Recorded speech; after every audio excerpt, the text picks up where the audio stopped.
Hello friends, मैं हूं शुभेंदु दत्ता। मेरा यूट्यूब चैनल में आप लोगों को बहुत बहुत स्वागत है। आज मैं आप लोगों को जानकारी दूंगा कैसे एक देश में रहते हुए आप दूसरे देश में पैसा भेजते हैं। इस जो प्रोसेस है इसको वायर ट्रांसफर बोलते हैं। मतलब वायर ट्रांसफर कैसे करता है उसका पूरा प्रोसेस हम आपको आज दिखा देंगे। फॉरेन जर्नल में आर्टिकल पब्लिशिंग करना है, मतलब पब्लिशर को पैसा देना है, या किसी ऑनलाइन कोर्स कर रहा है इसके लिए डॉलर में या जीबीपी किसी भी करेंसी में पैसा देना है, इसके लिए हम लोग वायर ट्रांसफर करते हैं। हम लोग नहीं जानते कैसे फॉरेन में पैसा देना पड़ता है, इसका पूरा प्रोसेस क्या है हम लोग नहीं जानते हैं। इसके लिए हम लोग किसी फाइनेंशियल एजेंसी के पास जाते हैं, तब वो लोग हम लोगों से कुछ ज्यादा पैसा डिमांड कर लेते हैं।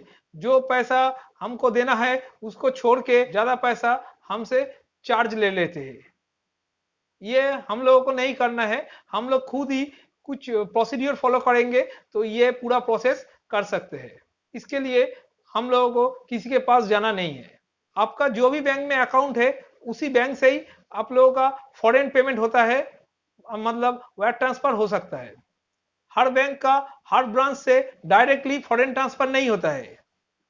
आप उस बैंक में अप्लाई करेंगे, मतलब उस ब्रांच में अप्लाई करेंगे तो वो ब्रांच, वो जो हेड ब्रांच से जुड़ा हुआ है उसी हेड ब्रांच या किसी जोनल ब्रांच के थ्रू जिसको ये करने का सुविधा दिया है उसके थ्रू ये कर सकता है। ज्यादातर इंडिया में जो बैंक है वो सभी बैंक यूएसडी, जीबीपी या यूरो के ऊपर ही काम करते हैं।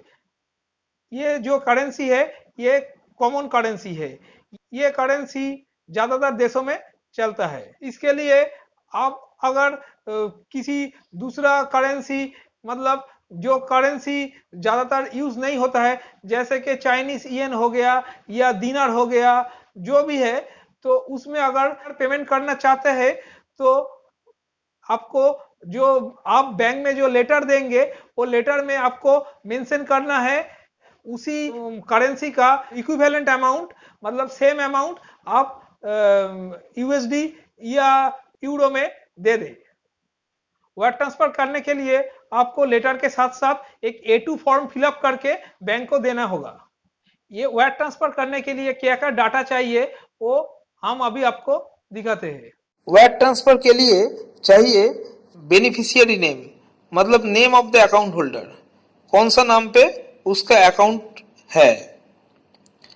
उसके बाद बेनिफिशियरी एड्रेस, जिसको दे रहा है उसका एड्रेस चाहिए। उसके बाद उसका बैंक नेम और उसका बैंक एड्रेस भी चाहिए। उसके बाद बैंक अकाउंट नंबर और स्विफ्ट कोड और बीआईसी चाहिए। किसी देश में ये स्विफ्ट कोड बोला जाता है और किसी देश में ये बीआईसी होता है। और चाहिए short code, ABA, routing number और आईबैन। नीचे का जो तीन चीजें हम बोले, short code, ABA, routing number और आईबैन, ये मैंडेटरी नहीं है। जो मैंडेटरी है जैसे कि beneficiary name, beneficiary address, bank name, bank address, bank account number, Swift code और बीआईसी, इसको हम बोल्ड कर दिए। ये वायर ट्रांसफर करने के लिए स्विफ्ट कोड और बीआईसी मैंडेटरी है। बीआईसी का जो फुल फॉर्म है वो है बैंक आइडेंटिफिकेशन कोड। बहुत सारे देश में अकाउंट नंबर दिया नहीं जाता है, वहां पे खाली आईबैन मेंशन किया होता है। जैसे कि यूके, यूरोप, सऊदी अरब, ऐसे बहुत सारे कंट्री है जहां पे आईबैन मेंशन किया होता है।